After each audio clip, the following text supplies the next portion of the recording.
I fixed the key minder switch so the buzzer goes off when I stick the key in or leave it in the ignition. I had to adjust the switch. I had to stick a piece of paper clip in the switch to get the contacts close enough so that way it works with the lock cylinder.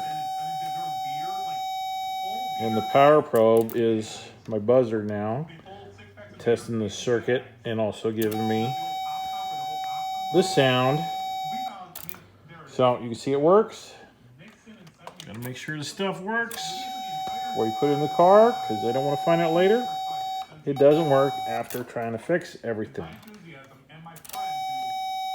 Nice when something works.